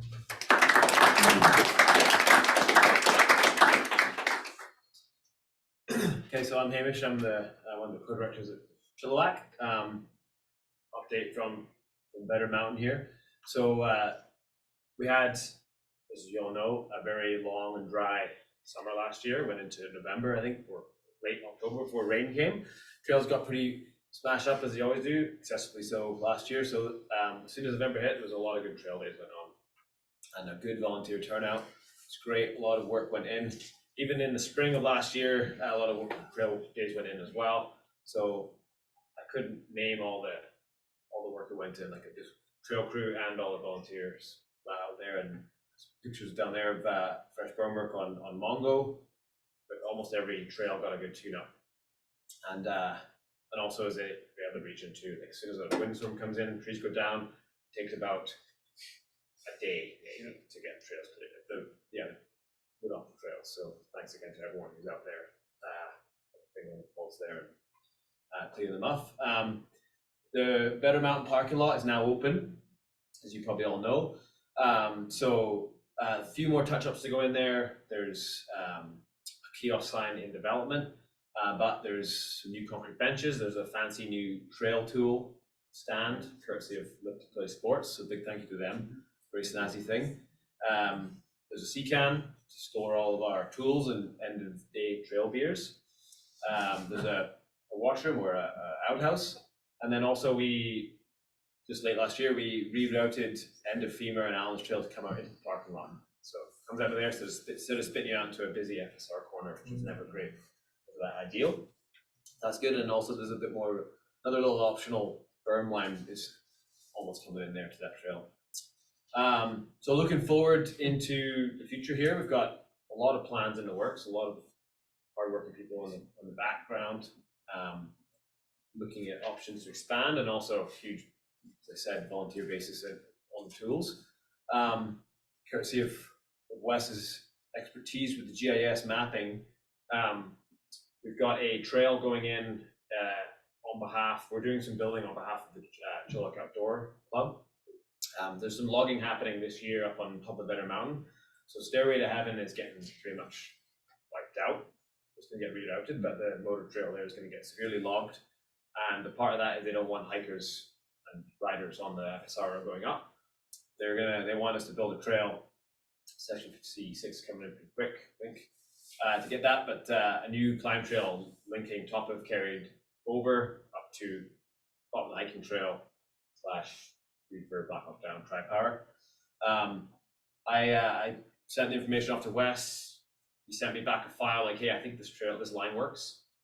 I went out and hiked it. I don't know if that works. I'll go and hike it, find the best line. I was basically identical. After me, like, bashing around in the woods for an hour in the rain or several hours in the rain, I came out with the exact same trail. So it's really good technology we have at our disposal. So that's the new trail going in. There's a little bit of a rebuild of an old trail called Bumps on top of the den. That will happen after the logging's done. See how that goes. And then kind of we're looking forward into ways that we can link up to the City of Chilliwack's new trail network they're putting in just on above the river there on the old rock quarry. So we're trying to look into a route to hopefully an adaptive trail linking Better Mountain, Cultus Lake, City of Chilliwack trails. So GIS software is coming in really handy with that, and there's some application in the works there. We'll see how that goes. A lot of moving parts, stakeholders, line managers to go through. So that's part of our big plans for the future.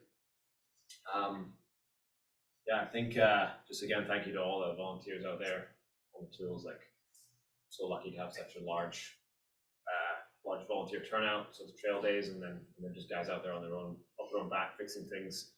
Definitely couldn't name everyone out there on it. Next slide is, I think, for Chilliwack Community Forest. So Linda is way more in touch of things going on there. So I'll hand over briefly to her so she can update us on the work going on there. So I'm just going to keep this brief in the interest of time, and it's not a Park Society meeting. So mountain bike wise, there's a new trail in the community forest called Watch Me. I believe it is on Trailforks now. So extending, there's also some work going on to extend some of the higher up connections from Magic and Big Blue. Pretty much the community forest is very well maintained by volunteers. There's lots of blow down there all the time, but it's usually cleared within 24 hours. So the network works pretty smoothly, and the trails are pretty much open within a day's notice. Graham's the godfather of the community forest. He spends a lot of his days out there and is instrumental in doing a lot of that clearing work. But yeah, there are a lot of regular volunteers out there. Lots of school trips and field trips and all that kind of stuff happening out there too. So lots of interest in volunteer days, kids clearing trails and stuff too out there. It's got great, like, if you haven't been there, it's got really nice little beginner network of trails for kids learn to ride and getting, back into the pump track in the woods. There's little features inside the trails and some really good trails for everyone around there. So it's great. And then lastly, just want to thank all of we've got lucky to have so many Adopt Trail partners in Chilliwack. Lots of the name all, but thank you to all those partners stepping up and doing their part to keep our community sustainable. Any questions for Mark? All right, I'll pass that on to Hope here.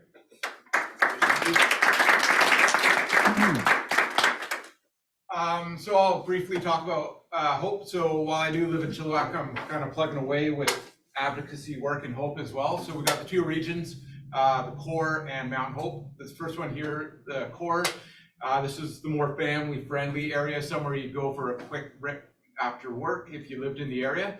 So we got a grant from the District of Hope again this year, and we were able to get a machine in there to polish off the climbing line and then put in a flow line. So that happened, as you saw with the financials, after September 30th.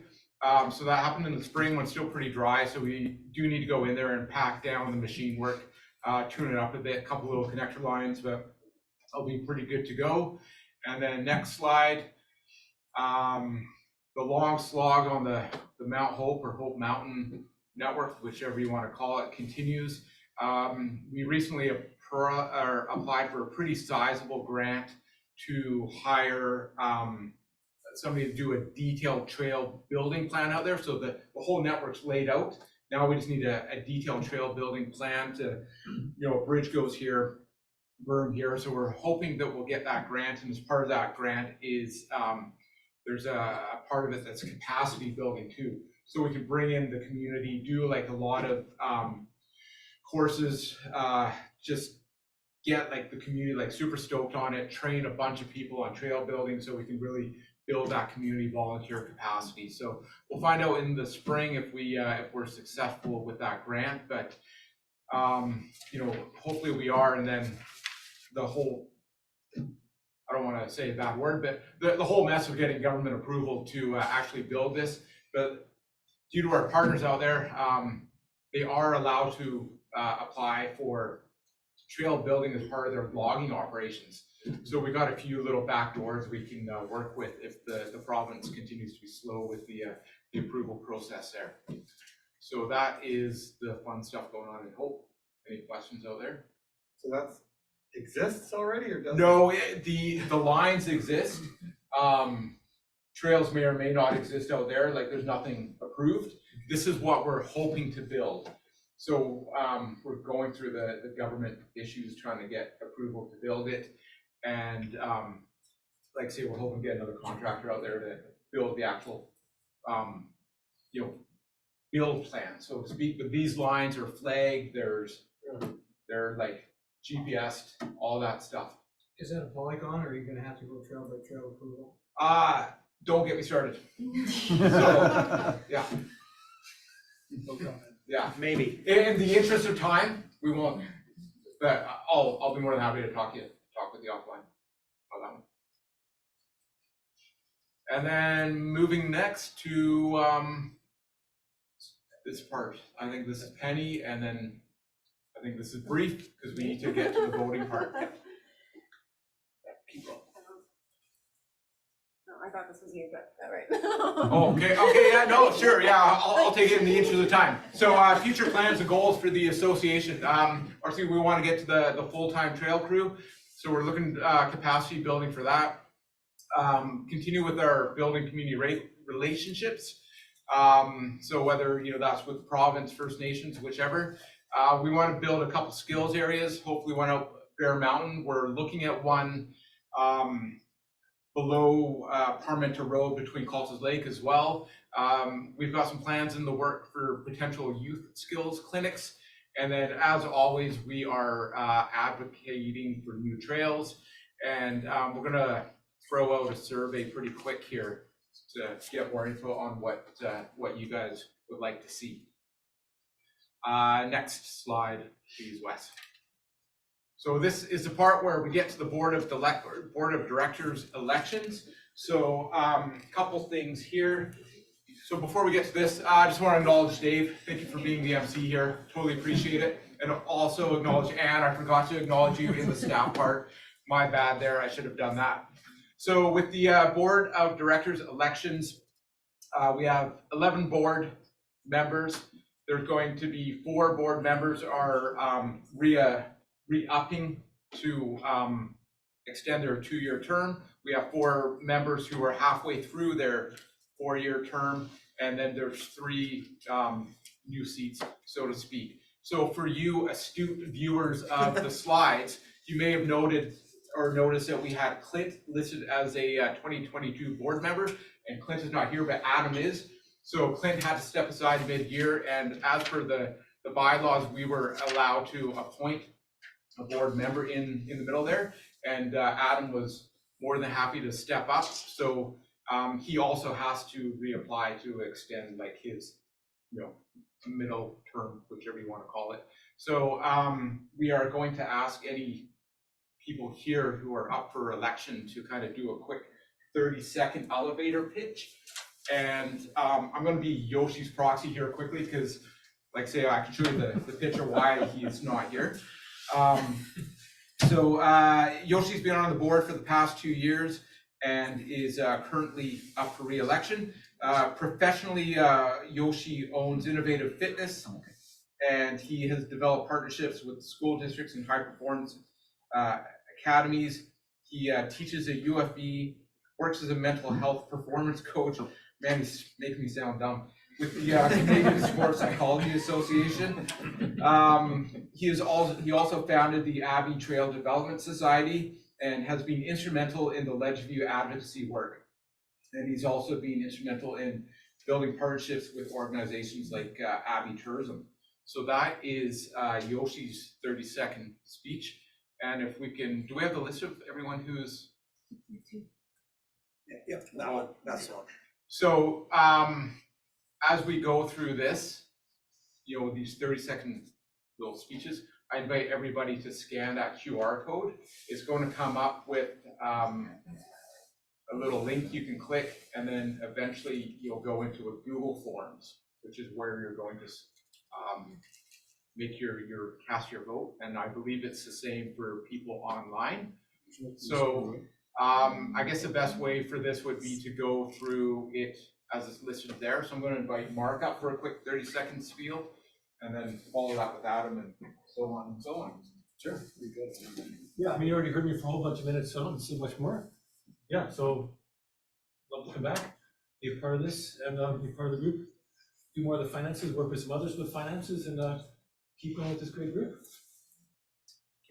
Yeah, those were. Hey. All right, thanks for having me out here. New face to the board, as Mike mentioned, a couple months, I believe now, and just stepped in short term. Quick background about myself. I own the Innovative Fitness in Langley, along with Yoshi. I've been from professionally, I'm a kinesiologist for the past 10 plus years, and a staff 10 other kinesiologists on my team. So just in my industry, my health, just the passion for health, for growing others, development and challenge has been huge for me. And I love to just drive that into the community. So from it ties pretty closely into the advocacy for the trails and the networking and that. So I'm excited to be here in the short term, and looking forward to hopefully more.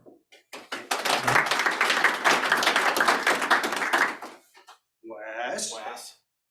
You're over here. Just stand up. Just stand up. Yeah. Okay. That's the camera to you, though. Doesn't matter. I don't need to be seen. Yes, you do.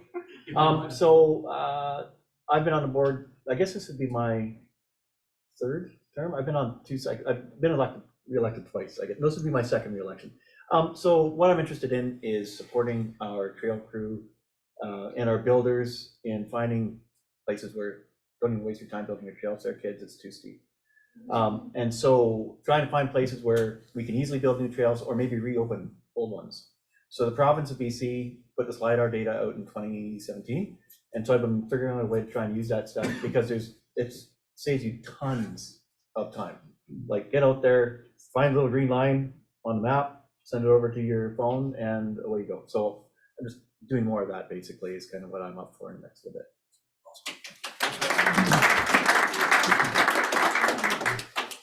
Should I stand up? Sure, yes.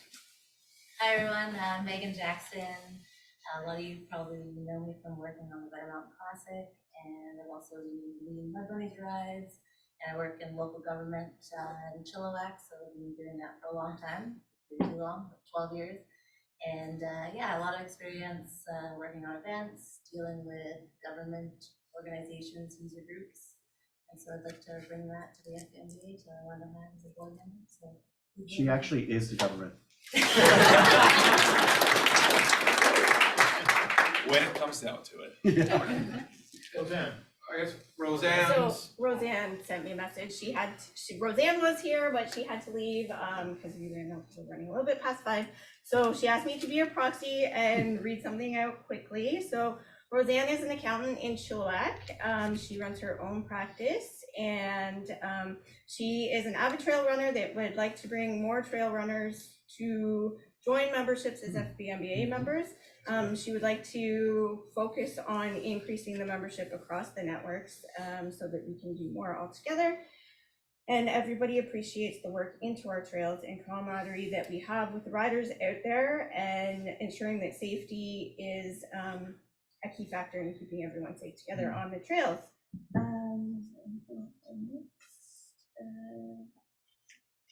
Yeah, so she has lots of financial, she's been an accountant for 30 years. I know her personally as a trail runner.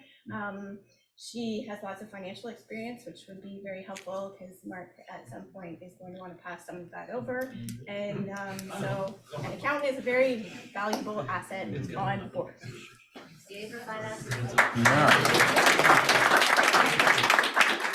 Stephanie? So I'm Steph Fleur-Valestier, the one with the long last name. So I've been mountain biking since about 2001. My husband thought it was safer than volleyball. I'm recovering from my Achilles tendon rupture. And I've been sort of in and out of it for those years, having a family and you know, various fitness levels and having to restart. And I've always found that the community was super supportive and welcoming.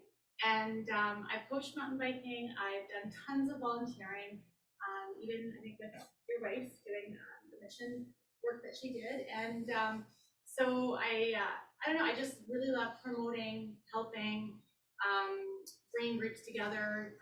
My day job, I work at actually Van City here up the street in Abbotsford. I'm a manager there, and I do a lot of volunteer work within the community. And so I love being able to just get out there, get people together, connect people together, and look for ways of just helping.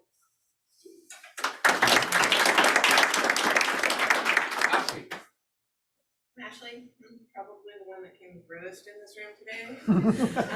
I come from Fort Moody. Well, everybody. I come from Fort Moody, so Torca is technically my home base, but I ride better probably the most in Thornhill. I've actually only been on a mountain bike for just under 2 years, but in those 2 years, I've gone from riding greens to double blacks fairly confidently. And all of that is due to community. I have a similar story to Mike. I came from triathlon. I came from being a roadie, got the gravel rig, hit dirt, and went downhill from there. So it's really about getting people involved. I have a communications background. I've worked for 15, 20 years in marketing, and I'm also an employee with the Place It Works. You can thank Chris for my presence here. So yeah, just getting in, getting more butts on bikes and sending them down mountains.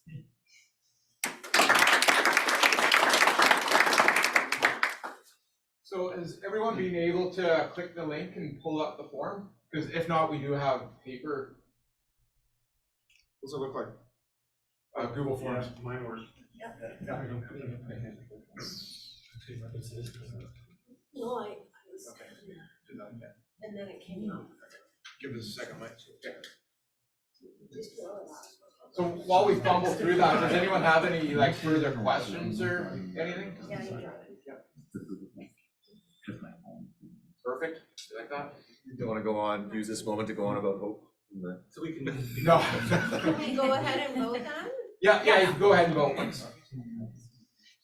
And we're voting for 7. Yes. Yeah, voting for 7 of the 8. It's very important. Just read the instructions, Sean. Is it right there? He was asking for a friend. It's on, once you open up, it's on there. It's top of the page? What? Open up.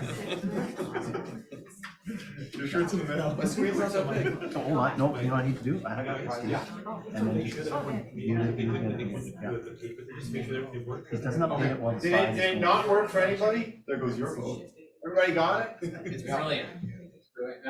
We can hold off for a minute here while we do that. Does anyone need Do you have it? I almost have it. Anybody who is interested, it's not pretty, but this is the breakdown of the membership last year. And I was wrong. Abbotsford is the leader. Just a little bigger. Hey, by the way, while we're waiting, check underneath your chair. If you have something that says a prize on it, you'll get a 2. I should have given these out early. You really have to turn over the chair. Though. There you go. There you go. Anybody else? Roy, you got one? Does it actually say prize? Oh. It says do not remove. Do not remove. Anybody else? It's a blue prize thing. That's it. Oh, yeah, they want There you go.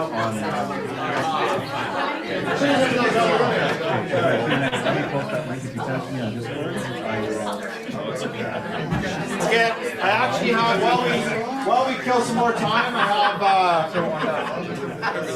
have water bottles for trivia. Okay, so we have some trivia. I'm gonna go with a couple of trivia questions. The first one is for the first person who tells me what kind of bike Mark rides. Instinct. Okay. You sold it to him, that's cheating. Next question. He probably did. Hang on a second. I have my questions written down here as we went along. I gotta find them. You let me know when I can stop killing time. Number 1 riding area according to Trail Force. Okay, I need. Back here, so back here. Okay, James, there you go. Oh, sorry. I should have. As it left my hand, I thought this was a bad idea. Keep your eyes open. Okay, what trail was the new bridge that Rocky suggested and the trail crew built? What trail was that on? Huh? There you go, you got it. Okay, I got one more bottle. I'm running out of questions here. Oh, I know. Let's see. What can I come up with? Nope, just get What was? Put onto the. How long has Mike Woods been president? 4 years. 2 years. 2, say 2. Not Megan. All right, that's it. We are out of prizes. Lots of stickers at the table. Don't stampede.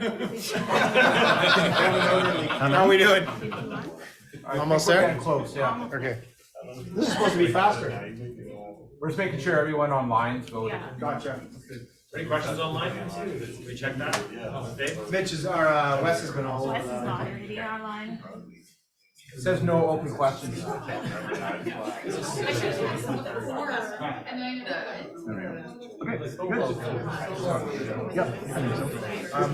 you'll have to update us. I'll just give you guys a quick plug. There is going to be social at the restaurant right next door. It's called R, as in letter R, not our restaurant. Yeah, it's right next door. It's just in the parking lot across the way. So that'll be just in a few minutes once we eventually tabulate. You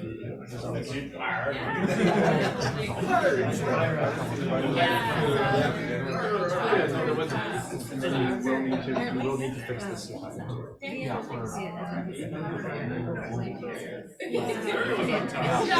Just numbers.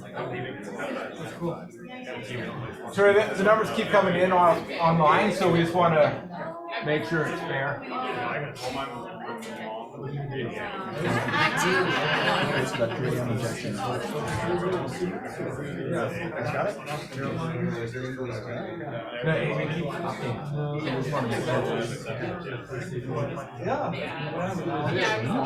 Yeah, as people vote. So we'll have to say this is what we cut out.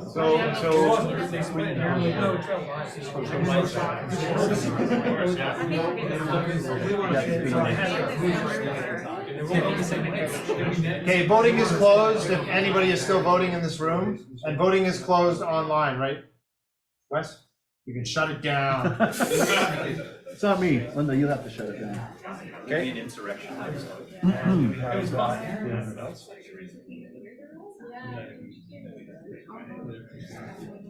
you're gonna have to jump over